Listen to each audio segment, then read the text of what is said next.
Gibbons.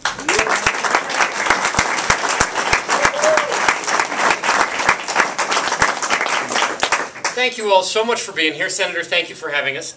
It is such a good thing that so many people in this community want to come talk and learn and think about how do we make education better. That is how our public schools improve, and so I so appreciate that.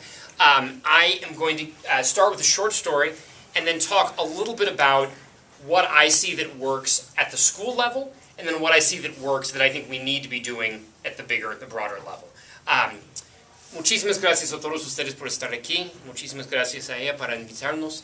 Qué bueno que todos ustedes quieren ir y hablar y participar en el proceso de hablar sobre la educación pública. Es la manera en que nuestro sistema público mejora. Entonces, qué bueno que está aquí.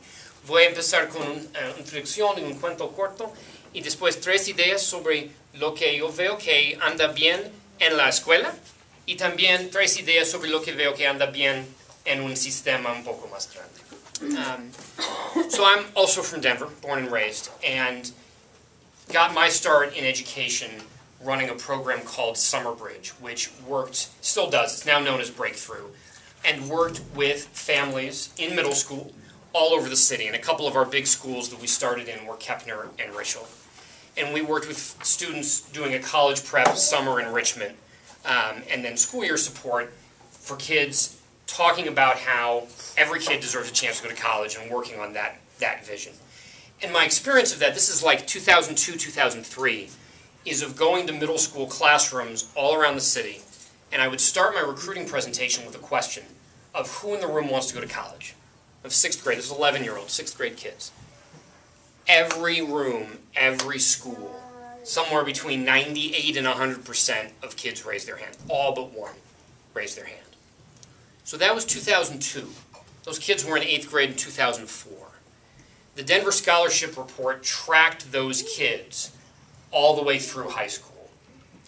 And of the low-income kids in those schools who finished, 4 years later, where did they go through high school, after high school? 5% of low-income kids in those schools were able to go to a 4-year college without needing remediation. That's 1 in 20.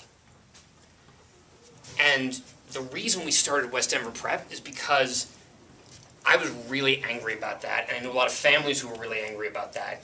And Mrs. Moss, and I'm glad you're here, was really angry about that. And we felt like there's got to be more that we can do. And that, to me, is the most important vision of education.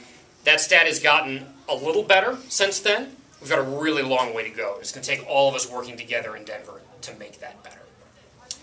Entonces yo soy el director de un programa que se llama Summer Bridge, que fue participante con Richel y Kepner y otras escuelas en esta comunidad. Y para buscar alumnos para este programa, me fui a clases y pide una pregunta a los que estaban en grado 6. ¿Quién quiere ir a la universidad en su futuro? En cada clase de cada parte de la ciudad, como 98, 100% levanta la mano. Yo quiero ir a la universidad en mi futuro. Un informe siguieron a estos niños por algunos años para ver qué pasó. Este fue más o menos 10 años pasado. Después de high school, después de colegio, de los que son de ingreso bajo en su comunidad, 5% fueron a la universidad después sin necesitar mucha ayuda académica en su educación. Es 1 de 20 que tiene esta oportunidad. Y abrió una escuela, West Denver Prep, porque yo fui muy enojado sobre esto. Quería hacer algo sobre esta pregunta, esta situación. So, what works? There are lots of good ideas about things that works, and there's a lot that we agree on, and there's a few things we disagree on. We'll talk about some of both. I have 3, in my mind, big ideas of what has to happen in a school, what has to happen in an individual school for it to be really effective. The first one is teachers have to really know kids. As a parent, you have to drop your kid off at a school knowing there are adults there who really know my child and are going to do the best for them. I completely agree with the comment that the teacher in front of the classroom is the most important thing. So we have to set up schools where teachers really know kids. Now that begs a good question. Does that mean schools have to be small? I don't think it always means they have to be small. The Brockton High example in Massachusetts is very compelling. But I do think there are a lot more examples of small schools that are really working than there are of big schools that are really working. On the balance, I think that's the direction we should go. That doesn't mean there aren't bad small schools, because that's certainly true too.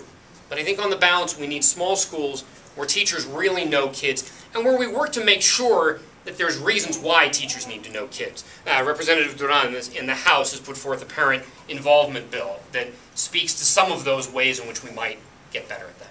Entonces, la cosa primero es una escuela bastante pequeña donde los maestros conocen muy bien a los niños. Para un padre o madre puede estar seguro que alguien, un adulto en esta escuela, conoce mi niño muy bien.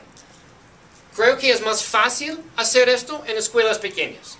Creo que no es necesario. Hay ejemplos de escuelas grandes que andan muy bien. Pero creo que en general es más fácil hacer esto en una escuela pequeña. La segunda cosa es que necesitamos una comunidad que es muy segura, donde todos están bien seguros, que tienen un poco de estructura para asegurar que todos están muy bien seguros, en cualquier manera de hacer.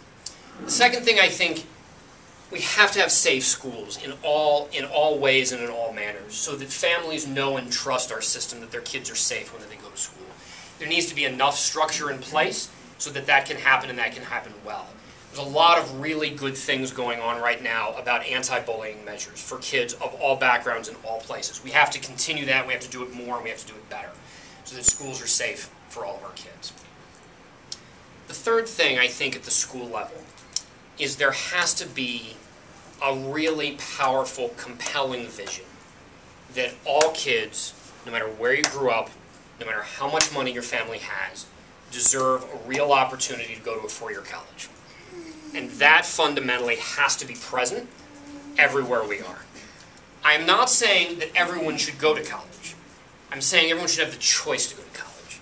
And if you don't finish high school at age 18 with the skills and the experiences and the opportunities to be able to get into a four-year college, then it's not a real choice. And so I believe we have to, at every level, have that vision and really believe in that being true, and make sure everyone who works in our schools and everyone who does this work together shares that and is working really hard at that. La tercera cosa es que creo que hay que tener una visión junta, común, que todos los niños de cualquier lugar, de cualquier parte, de cualquier raza, de cualquier nivel de dinero, tiene el derecho de tener la oportunidad de ir a una universidad de 4 años. Que no estoy diciendo que todos deben que ir. Estoy diciendo que todos merecen la oportunidad de escoger si quieren ir. Y si completan el colegio y no tienen las habilidades, la capacidad, las experiencias para entrar en una universidad, no es algo que puede escoger. Y tenemos que tener esta visión en todas partes de nuestro sistema, en todas partes de nuestras escuelas. Well, those are 3 thoughts at the school level. 3 ideas at the system level. And there's a lot of things we could be doing. There's a lot of things that are happening. It's a complicated question. Here are 3 that are really important to me. First one is we have to find and continue to support the best, most talented people in our country to be teachers and to be principals. This is really hard work. We have done a really poor job as a nation of honoring teaching as a profession and appreciating the value that teaching brings to our schools, whether that's by how much money we pay or the opportunities that teachers have in various settings for reform or collaboration, any of those places. We have to have a system and a culture where people go to college thinking, if I'm really the very best in my community, I'm going to go be a teacher. But that's the first thing people think about. And then we need to build systems and support getting those people in there, having great principals, and then letting those principals have the freedom to choose the people who they want to have work in that school. Entonces, la primera idea sobre un sistema más grande es que tenemos que las personas mejores de todo nuestro país, que son las más inteligentes y las más diligentes, que van a ser maestros y directores de escuelas, porque es tan importante y es tan difícil. Ojalá en el pasado no hicimos muy bien en tener respeto para la profesión de ser maestro, por muchísimas razones. Queremos una situación, una comunidad donde los que son las más inteligentes, los mejores de la comunidad, quieren ir a la clase, quieren ir a ser maestro. Tenemos que tener las personas excelentes en cada escuela, directores excelentes, y dar a estos directores la oportunidad de escoger los maestros mejores para su escuela. Este es muy importante. So great people in the schools. The second thing, I believe, is we need a high level of freedom to a point, and I'll talk about that in a minute, for great people in schools to make really good decisions for the kids who are in their school. I think that autonomy is the word thrown around all the time in education. To me, freedom is what that is about. And it has to do a lot with a couple comments you heard earlier about teachers working together who know their students and making changes. We can't operate in a rigid system where there's one way to do math class in 7th grade all over the city of Denver. It doesn't make sense, and it's not working. We need to have the freedom and the opportunity for great people to make great decisions in their building, move quickly, and respond to what those students need. That said, there has to be a lot of accountability that they're doing a good job. It's not enough to say, hey, you can go and do these things, we trust your judgment. We need to be evaluating quickly, effectively, and to make changes if that's not working so that parents get the schools that they deserve for their kids. Entonces, la segunda cosa grande es la libertad. Si tenemos líderes y maestros excelentes en una escuela, necesitamos la libertad para hacer decisiones buenas por los niños que están en su escuela rápidamente, para que puedan ver qué necesitan esta familia, estas escuelas, estos niños, y hacer cambios si necesitan muy rápido. Este es muy importante. Pero no es más de la libertad. También hay que tener alguna evaluación para ver si está pasando bien, y si no, tener el coraje de hacer cambios rápidamente para que los padres y madres tienen la educación que quieren por sus niños en esta escuela. My last, third thing is I believe we have to have a system that honors parent choice and honors parent rights in picking the best school for their kids. I believe that all of you who are parents know your child better than I ever will and have a better idea of what they want and what they need better than I ever will.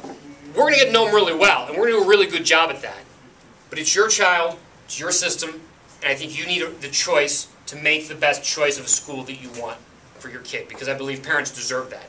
It's on the district, it's on the system, it's on all of us to build a system where you have a bunch of good choices in every neighborhood, where you don't have to drive across town, you have great choices in your neighborhood, and that's part of what we're trying to do at West Denver Prep, and what I hear a lot about from your experience of finding that choice at Kennedy.